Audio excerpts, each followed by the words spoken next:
If you've budgeted before but weren't able to stick to it, or it felt impossible to stick to your budget, then this video is for you, because I'm going to be going over some common budgeting mistakes that either I've made personally or I've heard of before that make people just quit budgeting altogether in the end. Now keep in mind, everyone's situation is unique. These are just my mistakes or that I've heard of before, and so yours may be different, but I think these will help. So mistake number one is not giving yourself any wiggle room in your budget. If you don't have any money planned for unexpected expenses and something even slightly unexpected happens, you're gonna think you failed with your budget. Things come up, and I know sometimes we like to plan every single dollar in our budget. It makes you feel like you're in control, but things happen. One thing to keep in mind is that planning to have extra money is still planning. You can do this by having a miscellaneous category. This is what I do. I have a miscellaneous category and I put a couple $100s in there. So I have a couple $100s of wiggle room, so I'm not always trying to tweak things that are really out of my control. Adding this miscellaneous category to my budget has made it a lot less stressful because things come up. And now that I've got a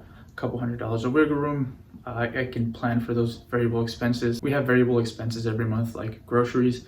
We may have a max like $200, but sometimes you spend a little more than 200. Sometimes you spend a little less. It just depends on how much you spend on groceries. I actually bought 15 pounds of protein powder this month. My plan was only to spend $100, but it was at a good price. It came out to $120, but now next month I won't have to spend any money because I have 15 pounds of protein powder. So if you don't have a miscellaneous category in your budget, really consider adding one because it will make it a lot less stressful. A second mistake that I made, and maybe it's a mistake that you've made too, was budgeting too often or updating my budget too often. If you're anything like me, you want to be in control of everything you can.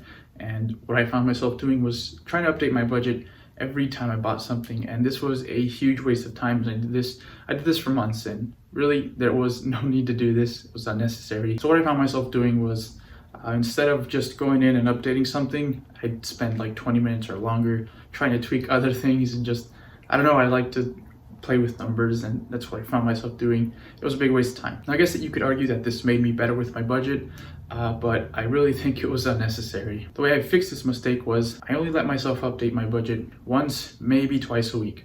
That day for me is on Sundays. I just pick Sundays. I don't know. I like to do a lot of like house cleaning, housekeeping on Sundays. Any day works. Just try to pick one. Sometimes like on paydays, I'll also check it. So if a payday comes on like a Wednesday, I don't know. I just like to update my budget when I get paid, and so pick a day, doesn't really matter, whatever works for you, but pick one, maybe 2 days, and that would be more than enough. This significantly reduced the amount of time that I spent with my budget and made everything so much easier, and it will make it a lot more likely for you to keep on track with your budget, because nobody wants to spend hours a week with their budget. Now I tracked it last week, and it was about 7 or 6 minutes for the whole week for the budget, and which for the whole month would be like half an hour. So if you're someone that likes to overdo things like I do, then I think it would really be beneficial for you to just limit the amount of times you update your budget to once a week. Remember that a budget is supposed to make your life and your personal finance easier, so don't make it harder on yourself. I promise you, your charges will still be there if you only do it once a week. They're not going anywhere. Mistake number 3 that I made, and I think a lot of people make, is not having a sinking fund. And a sinking fund is just money you set aside for expected expenses that you know are coming up. I guess that's what expected means. This includes things like Christmas, other types of gifts, car insurance, car maintenance, things like that. Having a sinking fund will keep you from having to make too many changes to your budget if an expected expense comes up. So I really learned about sinking funds the hard way. I knew about them already, but I never implemented them. But I learned about them when I found myself with a lot of expected expenses coming up in the next few months.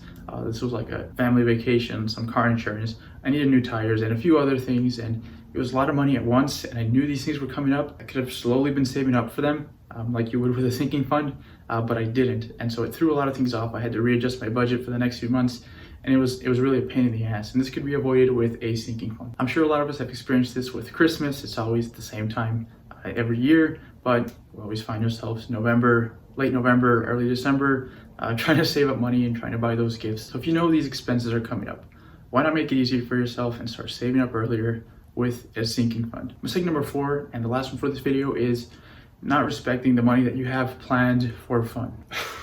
When I started taking care of my money and investing it, I learned about something that completely changed the way I see money, and that is compound interest. And I really overvalued compound interest. Maybe I'll change my mind in the future when I start feeling the effects of it, but for now. I'm going to say that I overvalued it. Basically, with compound interest, $1 invested today can be worth like $15 in like 40 years or $30 in like 50 years. So whenever it came time to spend money, it was really hard to do because I knew that $1 today could be like $30 in the future. And I really wanted to invest every dollar that I could, but this really came at the expense of my fund money. Now, sometimes this can be okay, but I found myself becoming a penny pincher, and nobody likes a penny pincher. This is one of the mistakes that I regret making the most, but I can't go back now. I guess it's better that I made it at 22 than like 32 or 42 or much later down the road when I had more to lose. But for now, I think that's one of the biggest mistakes that I've made. And so hopefully you learned from it. So now that you know of 4 mistakes that can keep you from